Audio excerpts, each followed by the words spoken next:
What's good, YouTube? It's your boy Pro Winston here. Right now, I got one of our Yu-Gi-Oh legends from back in the day. He still plays sometimes, but most of his credentials come from back in the day.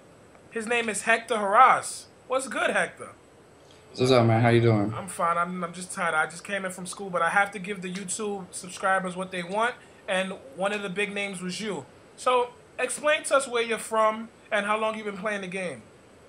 Well, I'm from Miami, Florida. Pretty much, I've been playing the game since it came out. Like since the first, I think it came out in like 2001. I picked up a starter deck, but I really didn't like start going to regionals or like main events until like about 2006 maybe. It was just like fucking around. The good old days where you used to get ripped off for the cards that come out in the show and things like that. But I started playing a little more competitive like in 2005, 2006. And I started like traveling to like 2007 pretty much. And what was your first event that you did well in? Your very first event? Well, my very first top was Shonen Jump in North Carolina in 2008. I made top 8. But like I said, I was still like pretty much a noob. So I did a couple of plays that I shouldn't have done, you know what I mean? And then I was also playing against one of the best players back in the day. Which was? John Jensen. He was like, okay. He had a bunch of tops. He had a lot more experience in the game. He actually traveled a lot. That was actually my first jump that I traveled to. So, I wasn't like, as experienced or prepared. So I played him in top 8. I happened to win game 1. He beat me game 2 because I did stupid plays. And then game 3, he just crush carded me. Oh, and, Lord. They got that crush card. When you say stupid plays and plays that you shouldn't have done, are those misplays in your eyes? Well, I mean, I wouldn't consider them misplays, but there will be like plays where they don't get you any like advantage or good position on the board. A misplay to me would be something like a play that you happen to go over that doesn't give you advantage and leaves you in a vulnerable position that might cause you to lose a lot of advantage and maybe end up making you losing the game. Like for example, in that game against him, he ended up playing scapegoats and I had a handful of monarchs and I just kept like bouncing one monster, like not doing anything. I could have played a little bit more slower. And it would have gotten me better. And then at the point where I actually cleared everything in the board, I had no outs to one of his, monsters, so I couldn't do anything. So that cost me the game. So I learned from that mistake. And you never did that again? No, I never did that again. All right. Well, since you're considered an old school legend, or old school player rather, either or is okay. Do you believe that the game has gotten better, or the game has gotten worse, due to the synchros, exceed, tangles, and tour guides? Huh. Well, to be honest, from back in the day, I thought the game was better back in the day. Because, I mean, like Dale stated in one of his videos, it's pretty much, back in the day, it was like around not 1 or 2 top decks. Obviously, you played to your preference. You pretty much built, the deck was almost the same, it came to side decking and some like top picks.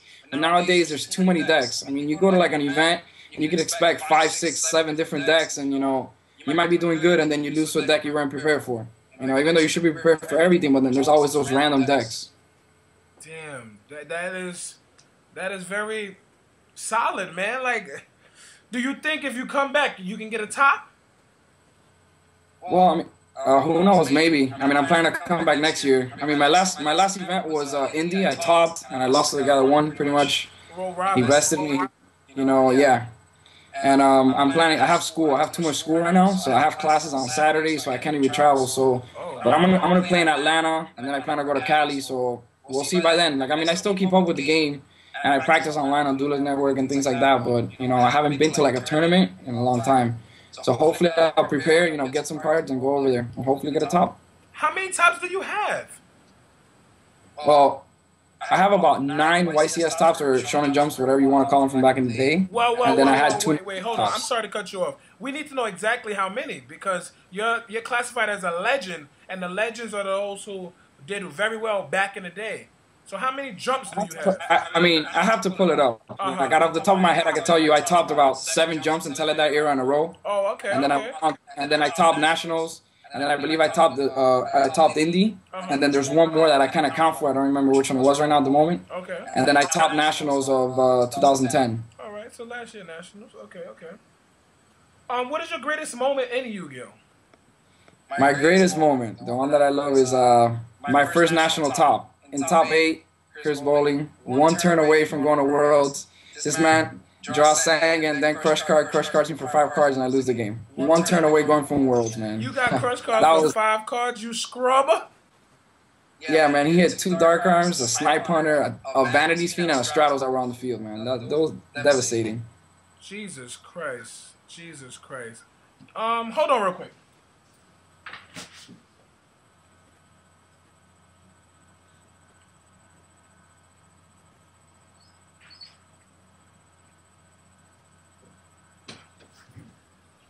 Oh, yeah, my bad, Hector. I had to go check my door because you said Chris Bowling, and I thought that Chris Bowling is one of the next people on my videos. But I'm not going to share that with you just yet. Do you think you would have beat him? Of course, if you would have never got the crush card. What if the crush card was like a Torrento or Mirror Force? Well, I mean, it would have gone different because I had 2 Darks in the grave with double Dark Arm in hand. I mean, there's a lot of scenarios. Obviously, it went that way. You know, he drew the Sangan Crush. If you would have drawn I'm sorry, he drew Crush then Sangan. If you would have drawn Sangan first, he probably would have like done a desperate play to summon Sangan and Torrential because he did have Torrential. And I was playing around. I just had Stratos and Vanity's Fiend. No, but he did draw the Crush first. He stalled 1 turn, and then the next turn he flipped it over. If it could have been different, any other card, you know, would have gave me a 3rd Dark. I would have Dark Arm, and then the game would have been done. You know, but that's how it is. And would you rather play a deck that is already being played by thousands and thousands of people, or would you rather play a deck that none of the pros are playing, and you could probably create a difference? Well, to be honest, that's kind of like a hard question. It depends on the format. I mean, like back in the day with Teledad, you know, pretty much everybody had to play the Teledad because there was no other deck that could, you know, keep up with it. But then there was always, you know, your play style, your certain type of card choices. But nowadays, I think you can play like you know, you can pretty much base a certain idea off a deck and play with it because there's so many, you know, different styles of play. Even though they're still the top decks, but, you know, and in this format, any deck could win. Like, you see decks topping, like, the last Shonen Jump, I saw an X-Saver deck, my favorite deck, top. You know, I didn't expect that. But, you know, there's still, any deck could still do something at this point. What are the top decks to you and why? Well, I'm sorry, let me say that over. What are the top decks as of right now and why? Well, with the keeping up that I've been doing, like, I see pretty much, obviously, Plants. You know, Plants is the most played deck. Obviously, it gives you a lot of advantage. You know, there's a lot of plays, a lot of combos with it. So I think that's one of the top decks. Obviously, you know, Maxi is a scary card. You know, stops a lot of cards. But I think my favorite deck out of this format has to be the Dino Rabbit. Even though, you know, it just came out, you know, I think it gives you a lot of advantage. You know, also, I think this format depends who goes first, obviously, you know. But I think Dino Rabbit is also one of the top decks. Dark World is still up there. My friend Chris, he thinks it's not, but, you know, I think it's up there, you know, because it gives you a lot of card advantage. So I would say those 3, and then maybe anti-meta can still catch people off guard. Okay. You know, a good anti-meta. I think those are my top 4 decks. What if you was to go ahead, I'm sorry. Obviously, anything with Tour Guide as well. I mean, why do you say anything with Tour Guide? Pretty much because Tour Guide is this format, it's such a broken card. I mean, you have all these XYZs, like that new one that just came out in this new set. Zenmate. Yeah, there you go. I didn't even know the name, but pretty much Tour Guide just gives you like an instant XYZ, pretty much Leviar. You know, you can get anything out of play. It gives you too much advantage. You know, and it makes your opponent waste like a good resource on it, I believe. You know, it draws out something for maybe later on to you to set up and win the game. And it's ridiculously expensive. So when you if you decide to top in, well, if you decide to come in Atlanta and top, would your side deck be very different from everyone else currently? Actually, I mean, I wouldn't know how to answer. I don't know how, you know, people side deck nowadays. But maybe it would. Like, I consider maybe if I were to go to Atlanta, I'll go into more like an anti-meta side deck, you know, with like a couple of random picks that people wouldn't see. Even though it sounds like it wouldn't be, you know, but just because I think it'll catch the meta off guard. Go ahead. That's pretty much it. Yeah, my side deck will be based on, you know, obviously like to counter the top decks, you know, but like with a little twist to it. That's what I believe. All right. And what is your favorite player? No, who's your favorite player or one that you admire? My favorite player will have to probably be Jerry Wang. I would say because that man, I believe he's the most like, you know, legit player. You know, I've never heard anything of cheating from him, you know, nothing like that. You know, he's a legit player. I've seen him play and he's like a regular guy. You know what I mean? He draws a lot of bad hands. I've seen him a lot of his matches where he outplays tremendously. You know, and he's done a lot for the game. You know, he's always one of the champions. You know, I see him more like a normal guy. You know, he draws a lot of standard hands. He outplays people. He's very good at the game. So I believe he has to be my favorite player. All right, and do you consider yourself a legend? Honestly. Honestly, to be honest, nah. Why You know, not? pretty much at one point, like I was consistent. That's what I consider myself. At one point, I was consistent.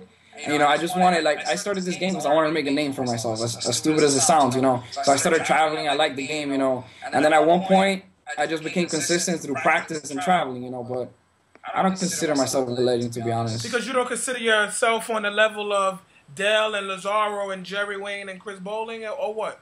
I don't consider myself on the level of those guys. I mean, they're great at what they do. You know, they have a lot more experience. You know, they've gone to more events and things like that. You know, I wish I could have picked up the game a lot earlier since the beginning. If I would have known, you know, maybe it would have been a lot better, or I would have had more experience.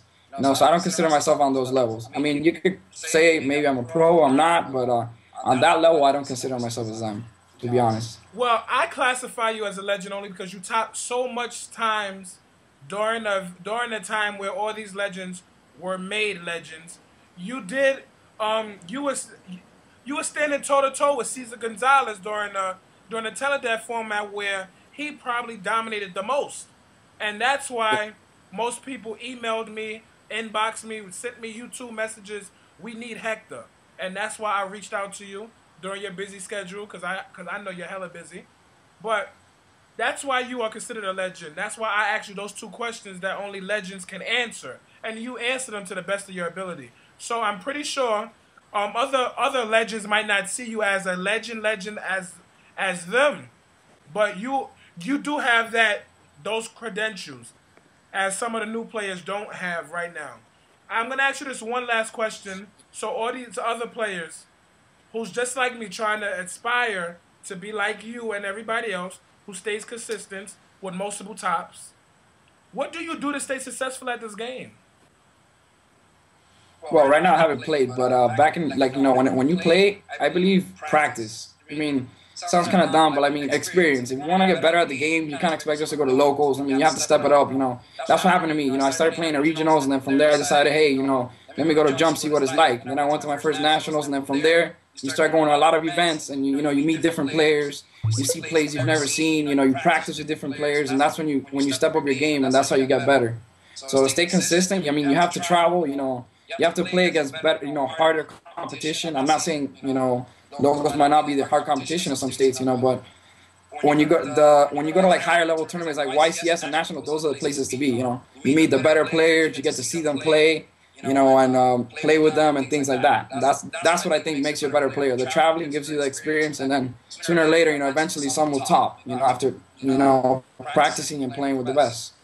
That's what I believe. All right. Well, thanks for appearing on the Winston Profiles. I'm pretty sure this video will get a lot of attention. Will you ever choose to return once you're less busy?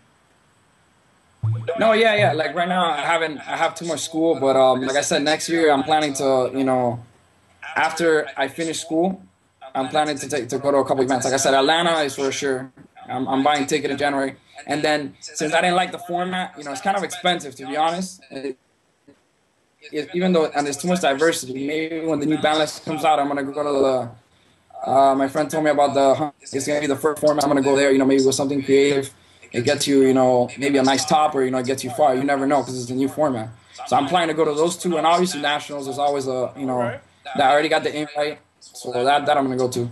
All right. Well, thanks Hector for appearing, and I just want to say thank you. You already know if it's not pro, it got to go. Deuces.